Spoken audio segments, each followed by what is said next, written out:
Okay, welcome to the Crow Discovery Project. I have a new mic, so things should sound better finally.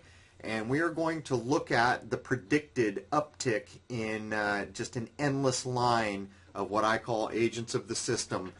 This is the day following the eclipse. The eclipse happened in the wee hours of the morning. This was the moon that evening.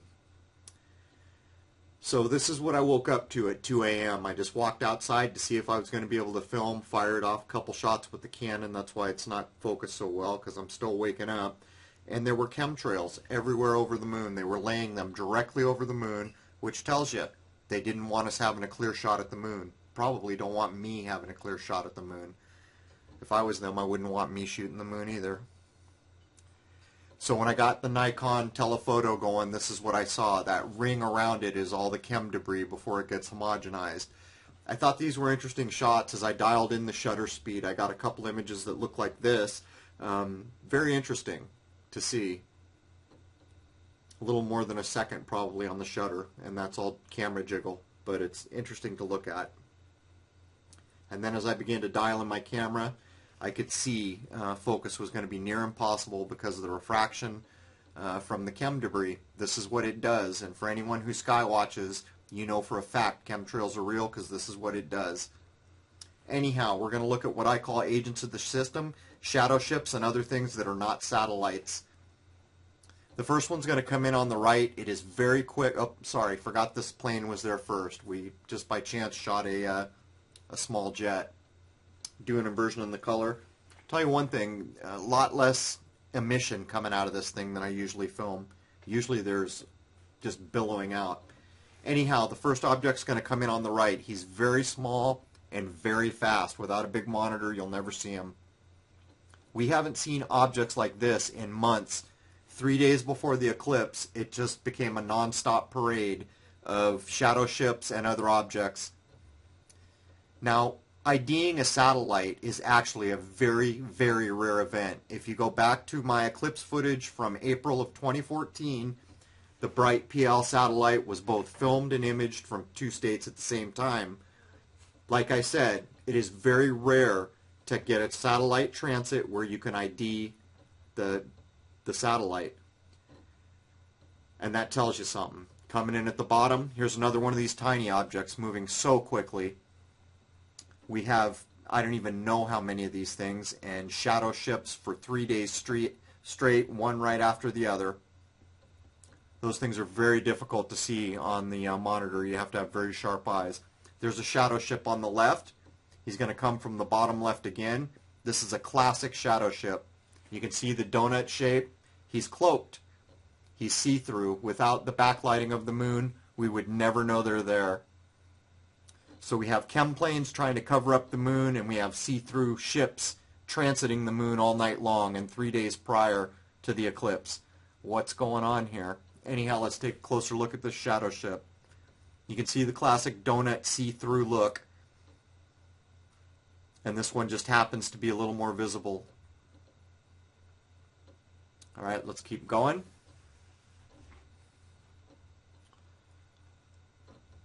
Okay, coming in on the right. And when we shot this, we thought, wow. On the monitor, it looked like a little black dot, and it almost stopped in midair, but let's take a closer look. Once you get in the editing room, you start to realize that it was, in fact, too good to be true. Comes in relatively straight, and then it really starts to arc hard, almost comes to a stop. But as you zoom in tight, you can see that this is probably one of the... Well, this may be the only bat I've ever filmed. It's got to be a bat. I don't think I've ever filmed a bat. I've filmed birds. Not very often, but I do it. That was a shadow ship from the right, and it was turbocharged very quick. I'll slow it down to 50% here. And he is still very quick, and you can see the classic donut shape on that as well, see-through. And slow him down to 30% with brightness and contrast. And there he goes. Another classic view of a shadow ship, a cloaked ship, agent of the system. Coming in at the bottom, there's another shadow ship that arcs coming in at the upper left, and there's another classic shadow ship. So we'll take another look at these. there he is slowed down. You can get a good look at the see-through donut look. And then the other one will come in at the upper left. Here he comes. And we'll take a look at him real quick.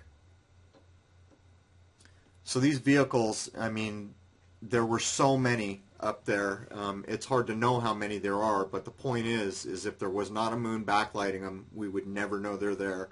They're completely invisible. And there's a reason for that, I am sure. Coming in at the upper left, and there he is again. And you can tell that that's not going in a perfectly straight trajectory. It's kind of in a wave. But anyhow, watch these two shadow ships. There's like a collision that almost occurs here. This one coming down is going to arc right there, and that little shadow ship comes right where he arcs across his trajectory. Watch again as it comes down. Right when he hits that line, he arcs, and the shadow ship is on that line, the little shadow ship.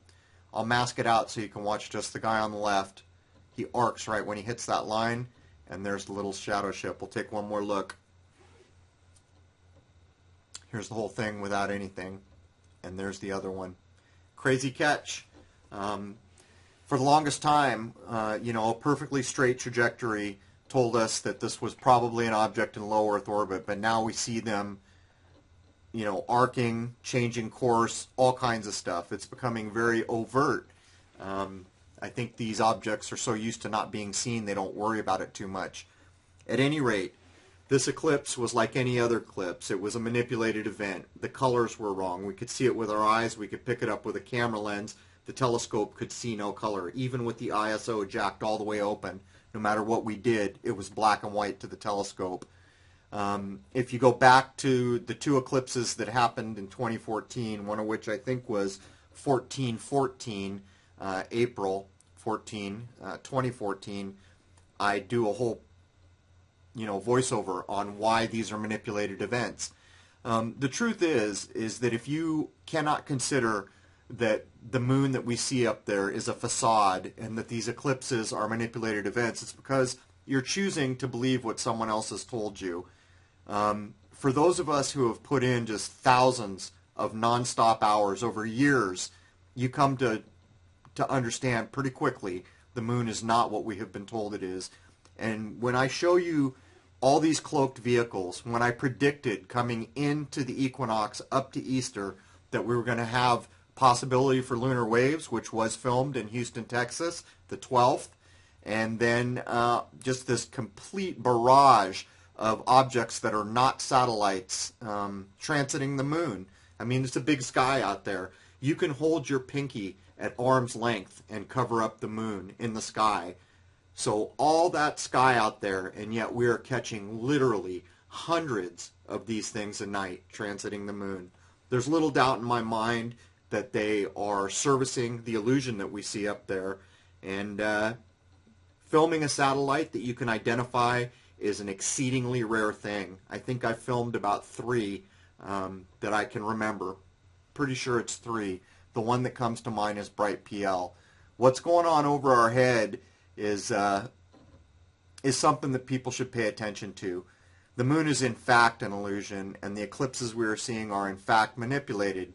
And I don't understand how anyone can see these cloaked vehicles that are absolutely mechanical up in the sky, hidden from our view unless they're backlit from the moon, and not consider that there's something funny going on. At any rate, there it is. We made it to Easter. The predictions came true. We filmed a lunar wave, and we have filmed an endless line of weird vehicles in the sky. Cheers.